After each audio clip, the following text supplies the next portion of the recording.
तर मुंबई महानगरपालिका निवडणुकीच्या रणधुमाळीत महायुतीला मोठा तांत्रिक आणि राजकीय फटका बसलाय। बंडखोरी रोखण्यासाठी पाळलेली कमालीची गुप्तता भाजप आणि शिवसेना यांच्याच अंगाशी आली आहे। मुंबईतील 4 महत्त्वाच्या प्रभागांमध्ये महायुतीचा एकही अधिकृत उमेदवार रिंगणात नसल्याचं समोर आलेलं आहे। अधिक माहिती या संदर्भात घेणार आहोत। जुई जाधव आमची प्रतिनिधी आपल्या सोबत आहे। जुई, काय अधिक माहिती?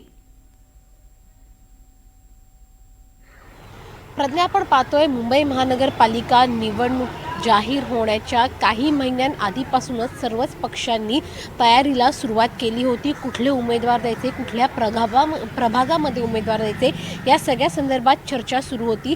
मात्र महाविकास आघाडी तर खरं तर एक नव्हतीच। शिवसेना, मनसे आणि काँग्रेस असे ते पक्ष लढत होते। त्यांच्यामध्ये चर्चा सुरू असताना दुसरीकडे महायुती, विशेष म्हणजे मुंबईत शिवसेना आणि भाजप एकत्र लढत आहे। परंतु बंडखोरी होऊ नये यासाठी दोन्ही पक्षांकडून कमालीची गुप्तता जागांच्या संदर्भात रोखली गेली होती।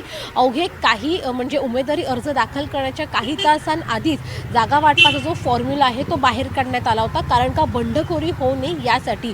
दुसरीकडे काही प्रभागांमध्ये डमी उमेदवार जे आहेत ते देखील दिले जातात। म्हणजेच काय, जर तो आपला अधिकृत उमेदवार आहे त्याचा अर्ज बाद झाला तर आपला जो डमी उमेदवार आहे त्याला आपण पुढे उभं करून आपला पाठिंबा देऊ शकतो।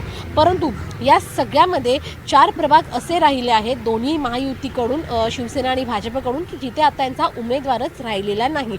211, 212, खरं तर 167 आणि अजून एक प्रभाग जर आपण पाहिला तर मग 145 असे जे प्रभाग आहेत त्या प्रभागांमध्ये उमेदवारच दिले गेले नाही आहेत। कारण का, कमालीची गुप्तता पाळण्याच्या नादामध्ये ह्या 4 प्रभागांमध्ये आपले उमेदवारच नाही हेच कोणाच्या लक्षात आलं नाही।